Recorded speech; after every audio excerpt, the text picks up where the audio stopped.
Guys, kahit sino pwedeng sumagot sa inyo. Okay, this is the first question. As early as now, what has this role done for you in terms of your career? As early as now po, this show has already done so much for me. Hindi lang po in terms of exposure, kundi yung lalim ko as an actor, yung creativity ko na-grow from being a mini ave who crosses over from being seen as an enemy to becoming a hero. At naniniwala ako na marami pa pong pintong magbubukas dahil dito na hindi ko pa ever nai-imagine sa buong buhay ko. And I can't wait because I know that it's gonna be exciting and humbling. Thank you so much. Ayan, para sa akin naman, as early as now, parang hindi ko ma-explain. Pero naniniwala ako na maraming pintuang magbubukas dahil sa Encantadio Chronicles Sangre at isang malaking karangalan na mapabilang at mapasama ako sa napakalaking proyektong ito. Lubos nagpapasalamat sa GMA dahil sa pagluklok nila sa akin dito at sa aking mga co-sangres na kung hindi dahil din sa kanila, hindi ko magagampanan ng maayos yung aking gampanin. And naniniwala ako na mas pagbubutihan ko, magsasaliksik, magiging handa para sa mga susunod pang pagkakataon. Maraming salamat. Thank you, Calvin. Para naman sa akin, ang Encantadia Chronicles Sangre ay napakalaking biyaya na ipinagkaloob sa akin ng Panginoong Diyos.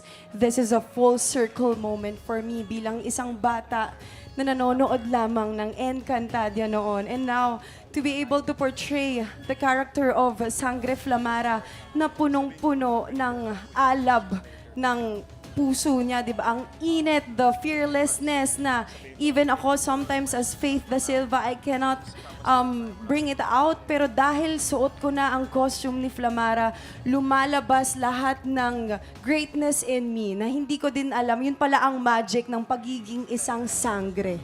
Kung kaya't maraming salamat po for GMA Network sa pag-consider sa akin dito bilang Sangre Flamara. And katulad ng sinabi ni Dea, yung growth ko, hindi lang siya as an artist.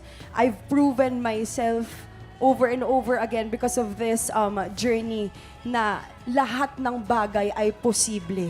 Kaya huwag tayong matakot na mangarap, huwag tayong matakot na tumalon. Dahil yung init na nararamdaman natin, kailangan natin siyang ilabas. Maraming salamat po. Thank you, Faith. Miss Bianca? I guess I will not only speak for myself. I can speak for all of us here. At lalo na po para sa aming apat na mga sangre. Ito pong proyekto na ito, ang Encantadia Chronicles Sangre, has brought us to new heights of our lives. Literal, dinala po kami nito sa ibang mundo na hindi po namin kilala at hindi po kami sanay na karoroonan namin. Pero binigay po sa amin itong proyektong ito. At pinaghirapan po namin ng ilang taon. Pinaghandaan at tinapos po namin ito ng buong puso at buong isip. At handa na po kaming ipakita sa inyong lahat yun. At para sa akin, to become Sangre Terra, para po mabigyan ng tiwala ng maging bagong tagapangalaga ng brilyante ng lupa, wala pong ibang laman ng puso ko, kundi punong-puno po ito ng pagpapasalamat. Ito po, this is a dream that I never dreamt of, but it came true. To be honest, I never thought that I would be part of the world of Encantadia because I was already part of Mulawin versus Ravenna. At kaya nung inanunsyo po sa akin ito, I am thankful and I am grateful for the trust.